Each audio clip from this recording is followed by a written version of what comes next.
감사합니다. 오늘 본문의 초대교회 온전한 형제사랑과 연합의 모습이 좀 더 자세하게 2장에서도 잠깐 기록을 했었는데 이렇게 기록을 하고 있습니다. 외부의 핍박이 본격적으로 이렇게 가해질 때 교회는 오히려 더 부흥했다라고 하는 걸 본문을 통해서도 보여주는데, 오히려 더 두려워하고 위축되고 약해지는 것이 아니라 오히려 그 속에서 교회는 더 강해졌다, 더 담대해지고, 그러면서 오히려 형제사랑, 그 온전한 연합을 이루는 아주 견고한, 교회가 하나 되는 게 견고해지잖아요. 어떤 조직이든지. 근데 온전한 연합을 이루면서, 사랑과 연합을 이루면서 교회가 내적으로도 더욱 견고해지고 또 더욱 담대하게 예수 그리스도의 복음을 힘있게 전파하는 그런 외부적인 핍박이 가해지지만 또 계속되지만 이렇게 복음의 역사, 하나님의 나라는 더욱 든든하게 세워져 나간다 라고 하는 것을 보여주는데, 여기 믿는 무리가 한 마음과 한 뜻이 되었다. 참 이거 사도 바울도 우리가 빌립보서 2장에도 보면 너희가 같은 마음, 같은 뜻, 하나가 되라 이렇게 권면하고 있고, 곳곳에서 다 우리에게 많이 권면하고 있습니다. 한 마음과 한 뜻이 되어라. 그래서 모든 물건을 서로 통용했다. 이 통용했다라는 이 단어에서, 그러니까 이 말하자면 교제, 사귐이라는 코이노니아라는 단어가 나온 거거든요. 코이나라는 단어고 이 통용이라는 단어는 찾아보니까, 그리고 여기에서 이제 코이노니아가 나왔어요. 그러니까 내 나이 같은 거요. 서로 연합해서 사귀고 교제하고 나눔이다. 이 통용이라는 게 함께 나누는 거잖아요. 함께 사용하는 건데, 이게 온전한 연합, 온전한 사귐입니다.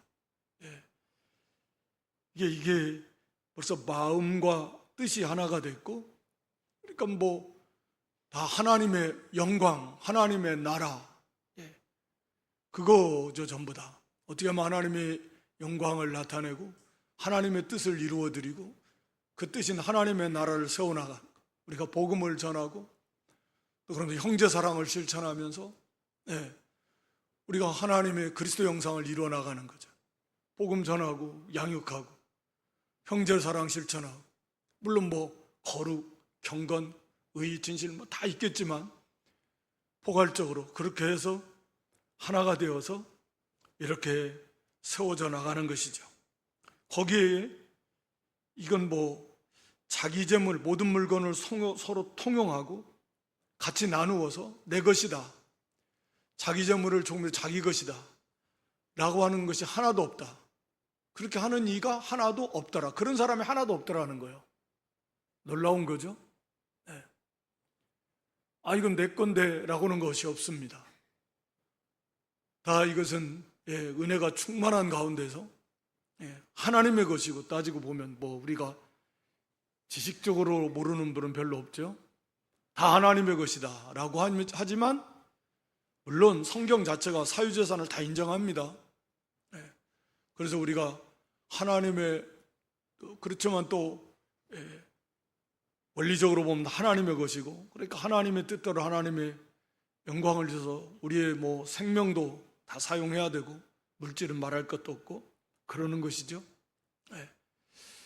근데 이런 그것을 막는 것이 결국 이기주의, 욕심이고 개인주의고 그런 욕심인데, 자기중심인데, 그런 것이 다 깨트려졌다라는 거죠. 이게 놀라운 하나님의 은혜고, 또 거기에 또 힘써 순종하는, 그래서 자기 재물을 조금 더 자기 것이라 하는 게 없어. 온전한 한 마음과 한 뜻이 되어서 연합을 이루어서 오직 하나님의 나라를 세워나가는, 하나님의 영광을 나타내는 그리스도와 연합된 그 생명적, 유기적 생명체, 유기적 연합이죠. 생명적 연합이니까 그런 공동체가 됐다. 한 몸이 됐다. 그것을 좀 이상적으로 보여주는 그런 교회가 바로 이런 초대 예루살렘 교회, 신약교회,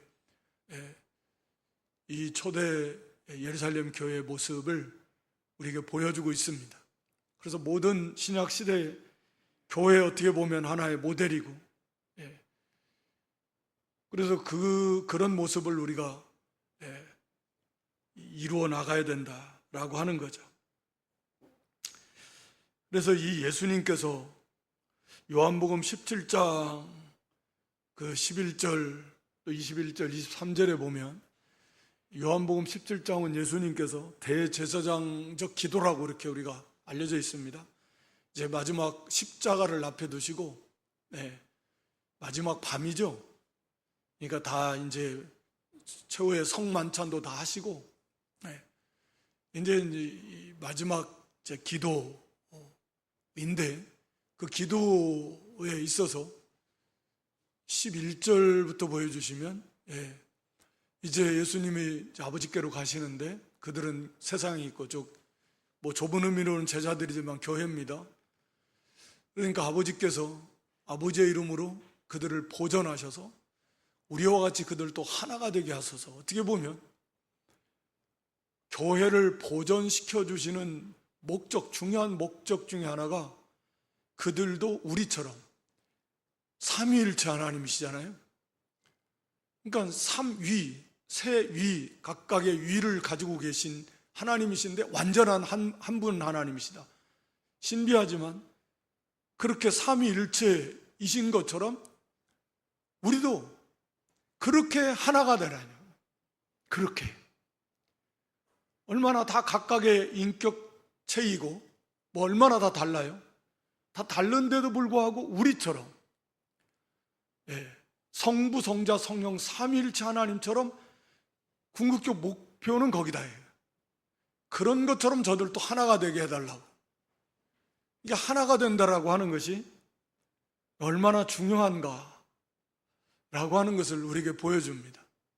이런 말씀들이 참 무겁고 너무 거리가 멀게 느껴지는 건 그만큼 우리가 거기 멀기 때문에 너무나 개인주의적이고 자기중심적이고 이기주의적인 그게 너무나 아직도 그게 깊이 뿌리가 박혀 있어가지고 아직도 그것을 이기지 못해서 자기를 버리지 못하고 내놓지 못해서 그 형제사랑도 쉽지 않고 연합, 이건 이루기가 힘들 것 같다 막 그런 생각이 들 만큼 이런 그런데 우리와 같이 삼위일체 하나님처럼 우리 성도들도 하나가 되게 해달라고. 그러면서 그 21절에 이하에 보면 아버지께서 예수님 안에, 예수님께서 아버지 안에 그렇게 완전한 연합을 이루셔서 하나가 된 것처럼 그들도 하나가 되어서 우리 안에 있게 해달라고. 그리고 세상으로 아버지께서 나를 보내신 것을 믿게 해달라고. 이게 하나가 된다라는 것은 불가능하잖아요. 이런 하나는 불가능합니다, 세상에서는. 그러나 이게 교회는 가능하다.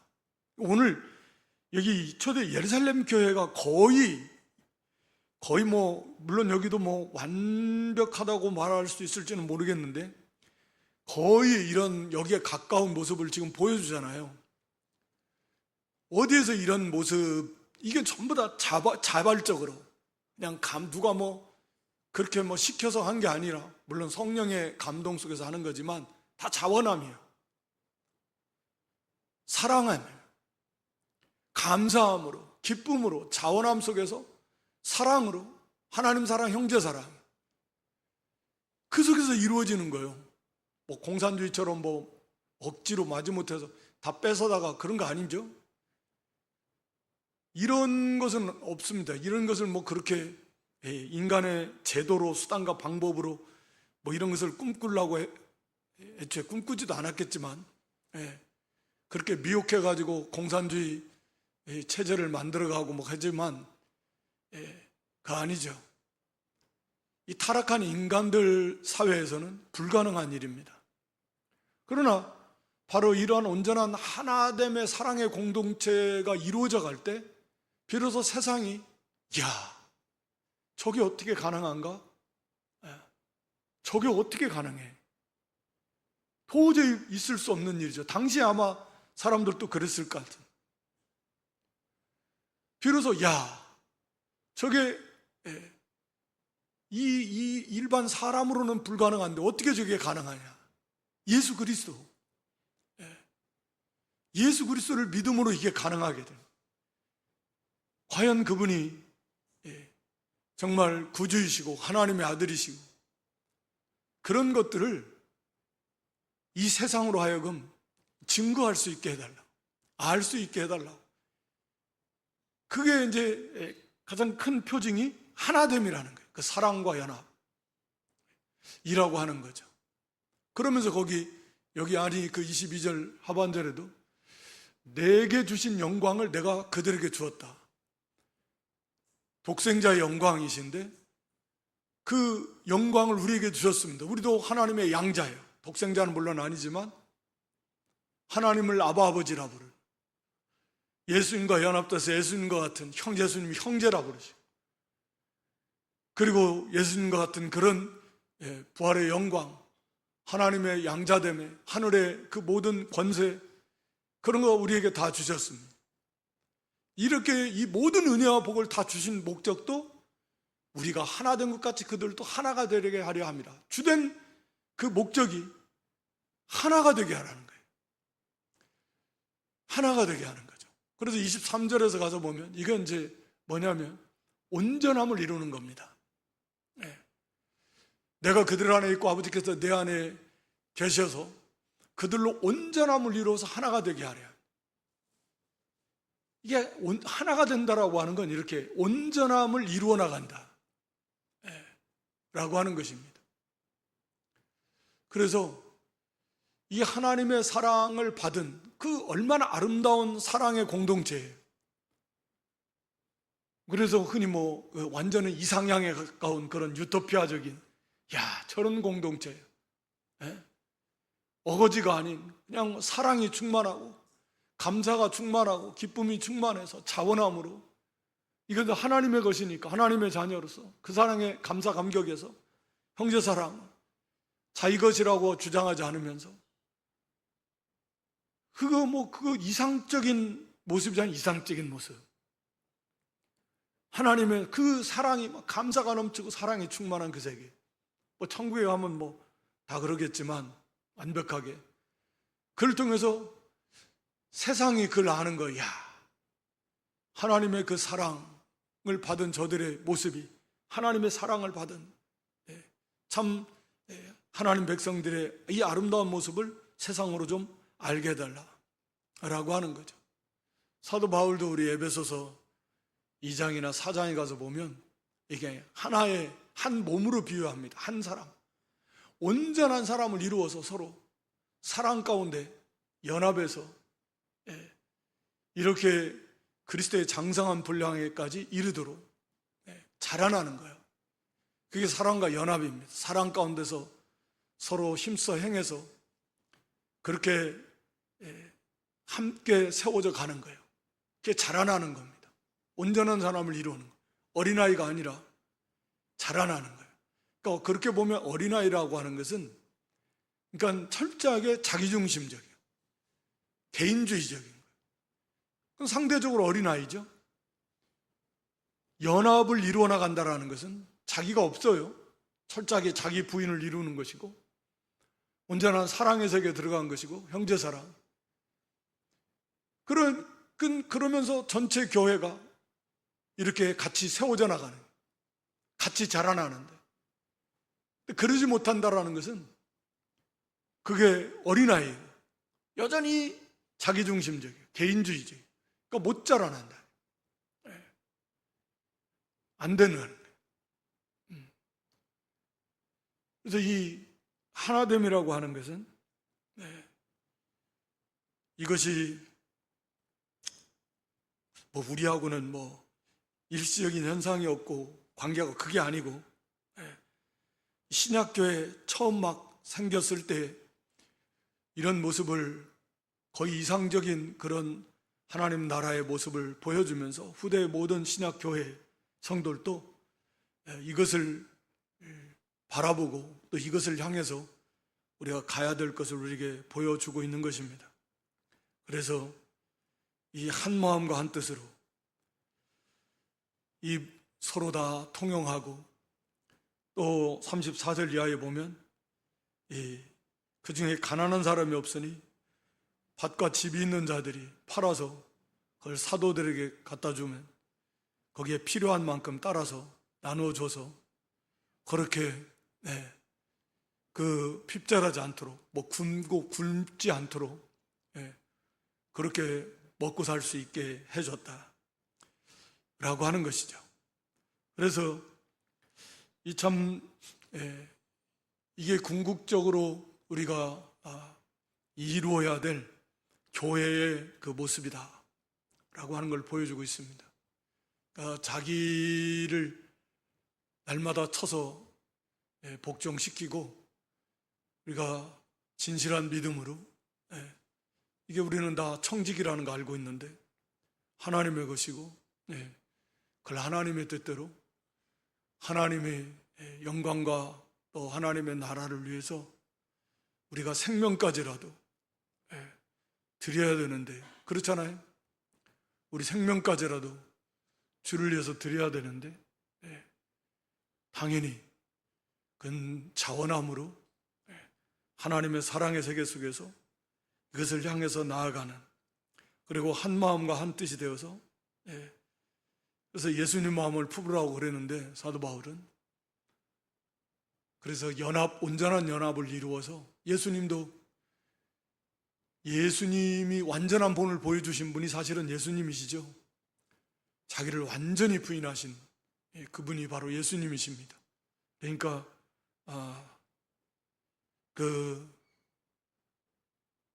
우리가 어느 정도까지 자기를 부인할 수 있을까?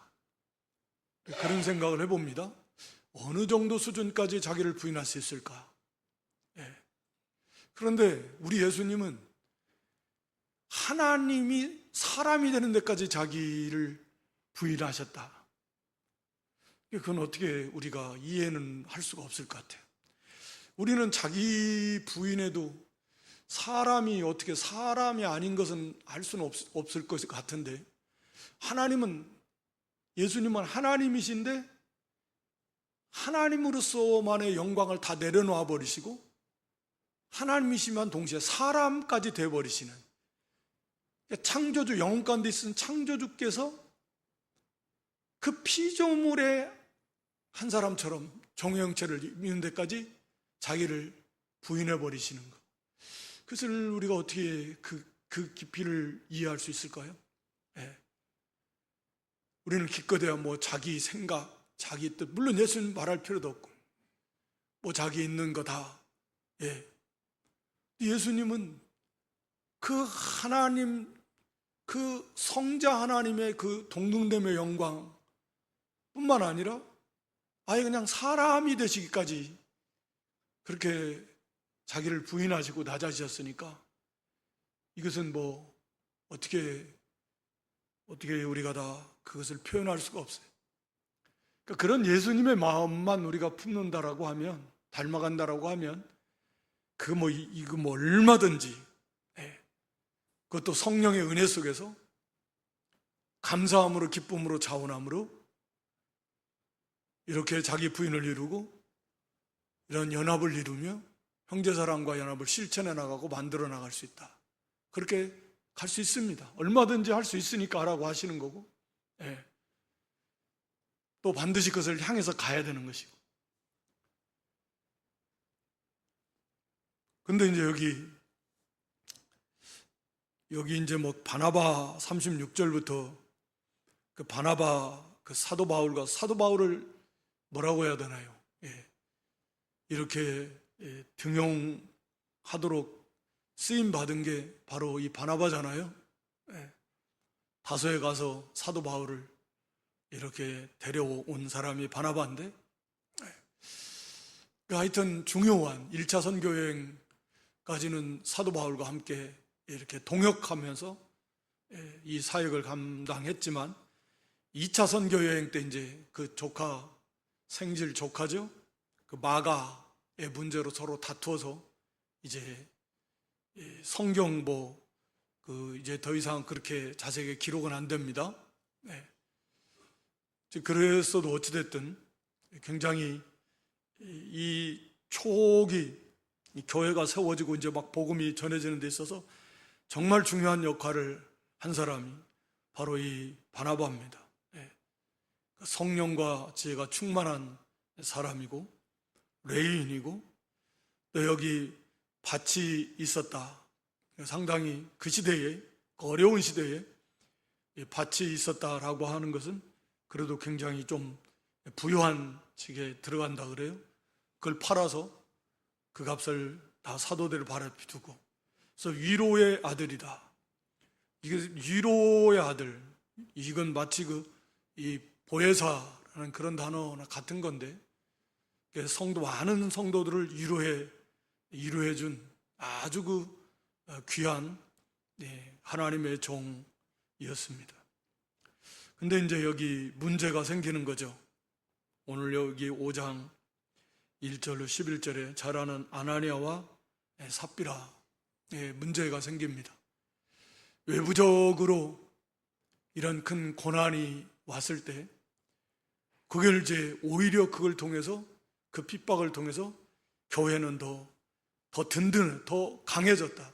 영적으로 더 사랑이 충만해지고, 또 온전한 연합을 이루고, 또 조금 더 두려워한 적 더 강하고 담대하게 예수가 그리스도다, 예수님의 십자가 부활을 중심으로 한 복음을 힘써 전하고, 교회는 더 사랑으로 똘똘 뭉치고 한마음과 한뜻이 되어서 오히려 더 부흥하고 더 감사와 기쁨과 사랑이 충만한 그런 하나님의 교회의 모습을 보였는데, 이제 안에서 외부적인 핍박이 아니라, 핍박도 물론 계속 이어지지만 이제 내부적인 이 누르기, 이 죄가 이 교회 안에 들어온 거죠. 그래서 이제 밖에서도 그렇고 안에서도 해서 자꾸 개인이나 교회를 무너뜨리려고 하는 거죠. 그래서 여기 아나니아와 삽비라 부부가 그 사람들이 소유를 팔아서, 그러니까 아나니아라 하는 사람이 그의 아내 삽비라와 더불어 소유를 팔았다라는 말은 함께 팔기 전부터 이미 이것에 대해서 다 의논을 나눴다. 그래서 함께 팔았습니다. 팔아서 그 값에서 얼마를 감추고, 아내도 다 동의한 일이에요. 다 함께 계획한 일이고, 그리고 얼마만 가져다가 사도들의 발 앞에 뒀다라고 이렇게 말씀합니다. 그럴 때 이제 이 베드로가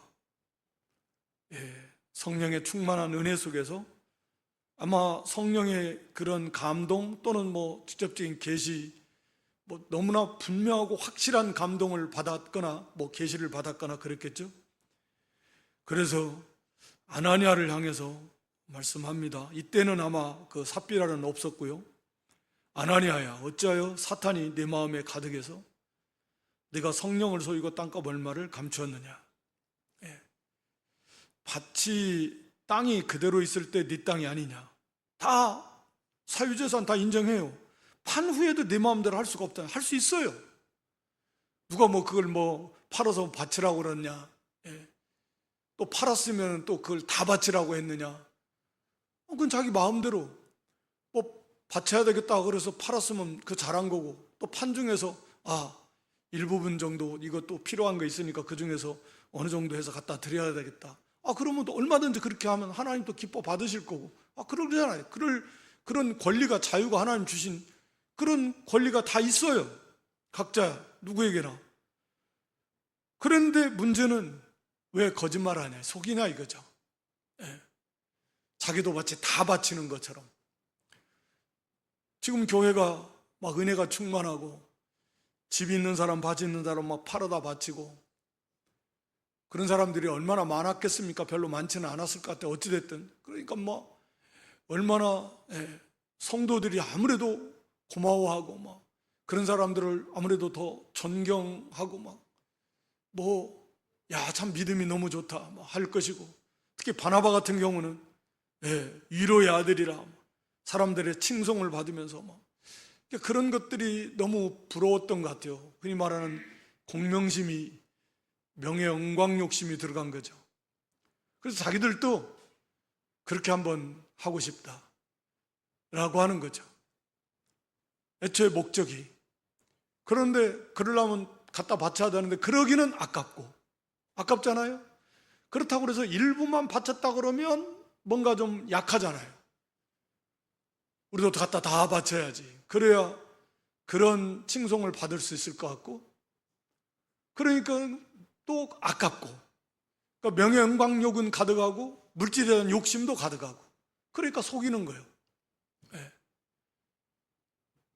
욕심에 사로잡혀서 명예 영광 욕심에 사로잡히고, 또 물질에 대한 욕심이 사로잡히고, 그 다음에 거짓, 그래서 속이는 것입니다. 이게 문제예요. 그래서 네가 성령을, 사탄이 내 마음에 가득해요. 어찌해서 사탄이 내 마음에 가득하냐? 이게 참 이 사탄의 지금 지배를 온전히 지금 받고 있다. 그러니까 욕심과 거짓이 가득한 거예요. 거짓의 아비가 사탄인데, 그러니까 아나니아 속에 지금 이게 가득해요. 그래서 물론 베드로가 이거 뭐 이런 말을 할 때 뭐 당장에 거꾸로 져서 회개를 잘못했습니다라고 그럴 기회가 있었는지는 모르겠는데, 그렇다라고 하면 죽지는 않았을 것 같은데, 그것을 그냥 뻔뻔하게 그냥 그대로 있었던 것 같아요. 그래서 이 사람에게 거짓말 한 것이 아니고 하나님께 한 것이다.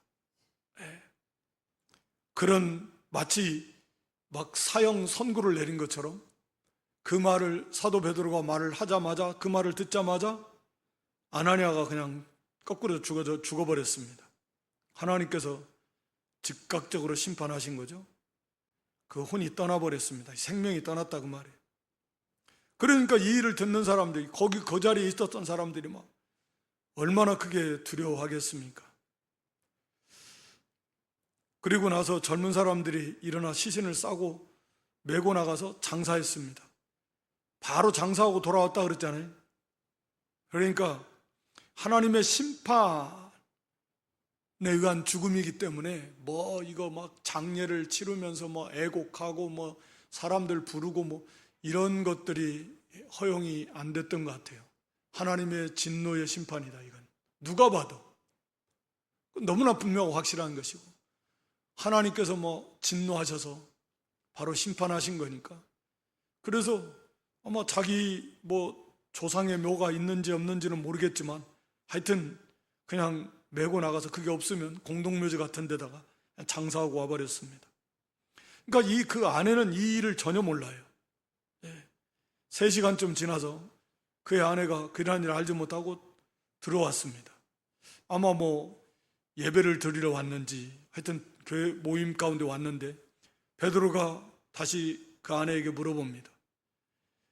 그 땅 판값이 이것뿐이냐? 내게 말하라. 그러니까 진실을 고할 수 있는 기회를 줬어요, 이 삽비라에게는. 아나니아에게는 봅니까 그런 기회는 준 것, 그런 것은 안 나오잖아요. 이 일 전에 여기 기록은 안 됐지만 당연히 아나니아도 이렇게 해서 팔아서 다 가져왔습니다. 베드로가 물어봤는지는 모르겠어요. 이게 진짜 다 가져온 거냐? 아, 그렇습니다. 그러면 베드로가 이제, 아나니아야, 왜 이렇게 어떻게 네 속에 사탄이 가득해서 거짓하냐? 이렇게 했을 것 같은데, 하여튼 삽비라에게도 지금 기회를 준 거 아닙니까? 너 정말 판결 이것이 전부가 맞아? 그러니까 삽비라가 예, 맞습니다. 이것이 전부입니다. 네, 이것이 전부다 그 말이. 이것뿐이라는 건 이게 전부입니다. 그러니까 지금 이렇게 거짓을 하면서도 그 시간이 좀 지났죠. 3시간여 지나면서도 또 사도가 그것을 캐 물었을 때는 뭔가 좀 막 이 양심이 찔리면서 회개할 수 있을 텐데 전혀 지금 회개하지 못하고 있다라고 하는 거죠. 그래서 거기에 역시 9절에 보니까 너희가 어찌 함께 꾀하여 주의 영을 시험하려 하느냐. 보라 내 남편을 장사하고 오는 사람이 그들의 발이 문 앞에 있다.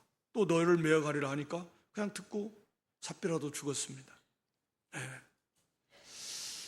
그러니까 이 아나니아와 삽비라는 이게 지금 이 본문에 나온 거 보면 우리는 뭐 정확히 말하기는 좀 어렵기는 하지만 그래도 사탄이 내 마음에 가득하다. 여기 9절에 보면 너희가 어찌 함께 꾀하여 주의 영을 시험하려 하느냐. 그러니까 이 아나니아와 삽비라 부부가 함께 하나님을 시험했어요. 다시 말하면 하나님이 이걸 알까? 아니면 하나님이 정말 계실까? 아니 우리가 이것만 갖다가 다 파는 돈이라고 하면 사도들이 자기가 뭐 어떻게 할 거예요? 자기들이 이런 거예요. 아이고 성령이 하나님이 함께 하시는데 그걸 알 수 있지? 알기는 어떻게 알까? 어떻게 알겠어? 이런 겁니다. 그러니까 시험하는 것은 정말 하나님이 계시냐 안 계시냐, 하나님이 그럴 능력이 있으신가 없으신가. 이스라엘 백성들이 광야에서 망한 죄 중에 하나도 시험한 건데 그거예요. 진짜 하나님 그런 능력이 있으시다고? 그런 거예요. 그 하나님 우리와 함께 하신다고? 또 하나님 그 능력이 있으시다고? 이 하나님을 시험하는 거거든요. 의심하는 거, 믿지 못하는 거거든요. 그러니까 이 아나니아와 삽비라는 그겁니다. 둘이 꾀하여 주의 영을 시험하랬다. 이걸 어떻게 알겠냐? 아무도 모른다. 그러니까 이게 참 두려운 부분이에요. 그러니까 순간적으로 어떻게 하다 보니까 거짓을 할 수 있어요. 물론 그래서 안 되지만, 그러나 이것은 의도적으로 알기는 어떻게 알아? 그러니까 하나님의 영, 성령께서 지금 오순절 성령이 임하시고 함께 하시는 증거들이 나타났는데도 그걸 안 믿는 거죠. 그걸 믿지를 않는 거예요. 그러니까 어떻게 보면 이게 성령 해방죄에 해당이 된다고 볼 수도 있고, 그렇다면 이들은 구원받은 사람들은 아닐 것입니다. 분명한 그런 역사가 나타나는데 그걸 전혀 믿지를 않았다라고 하는 것이고, 또 한 가지는 여기 14절, 34절에 그 4장 34절에 보면 32절에 보면 자기 재물을 조금이라도 자기 것이라 하는 이가 하나도 없을 만큼 온 교회 성도들이 다 은혜가 다 충만했거든요. 다. 그런데 거기에 이 아나니아와 삽비라는 참여가 안 된 것 같아요. 그런 은혜가 충만한 가운데서 이런 거짓이 나오겠습니까? 일시적으로 설사 거짓했다 해도 바로 지적하고 지적받으면 깨닫고 회개하고 말할 필요도 없이 그 전에라도 괴로워서, 애초에 이렇게 은혜가 충만한 데서 이런 죄는 물론 나오지 않지만, 그래서 참 이 어찌됐든 지상교회는 참 불완전한 건 사실인데, 그렇다고 그래서 이 아나니아 삽비라가 그냥 여기서 죽었다라고 하는 것은, 이것은 정말 이 시기적으로 이제 막 신약 교회가 태동해서 이제 세워지고, 특히 이 거룩, 사랑으로 연합돼서 온전히 하나 되는 거룩한 그런 신앙의, 사랑의 그런 공동체인데, 이것을 기본적으로 무너뜨리려고 하는 거짓과 외식, 탐욕, 이 속에 들어온, 그래서 이 공동체를 무너뜨리려고 하는, 그래서 이것은 하나님께서 말하자면 후대의 모든 교회를 향한 메시지죠, 사실은. 뭐 그 이후로 아나니아와 삽비라 같은 사람이 없었겠습니까? 얼마나 많았겠습니까? 지금도. 그렇지만 이런 아나니아와 삽비라 이 부만 하나님이 여기서 즉각적으로 심판하신 것은 바로 이 교회가 단순히 사람만 모이는 게 아니라 바로 하나님께서 또 하나님의 성령께서 함께 하시는 교회다. 물론 당시 사도들도 그렇고, 하나님이 함께 하시는, 하나님이 예수님이 보내신 그 사도, 그러니까 그래서 하나님이 함께 하시는 하나님의 나라다. 단순히 뭐 사람들이 모인 곳이 아니라, 그리고 그 거룩을 훼손하는 교회의 그 성결을 짓밟는 이 더러운 죄악을 제거해 버림으로써 교회는 이런 것이 들어와서는 안 된다 라고 하는 것을 보여주는 겁니다. 앞에서 사랑으로 서로 연합된 그런 그 이상적인 그런 교회의 모습과, 또 반대로 죄를 단호하게 제거해서 교회의 성결을 유지함으로 세워나가야 되는 그런 그 이상적인 모습, 하나님께서. 그래서 교회가 어떤 곳이다, 앞에서는 긍정적으로 이렇게 사랑으로 그렇게 온전히 연합이 되어서 하나를 이루어가는 그런 생명의 공동체이고, 또 여기에 죄가 얼마든지 지상교회는 들어온다, 아나니아 삽비라 같이. 그래서 그 죄를 그걸 단호하게 제거해서 치리해서 교회의 성결을 유지해 나갈 때, 그럴 때 이제 이어서 나오지만 교회는 더욱 힘있게 세워져 나갈 수 있다. 당연하죠.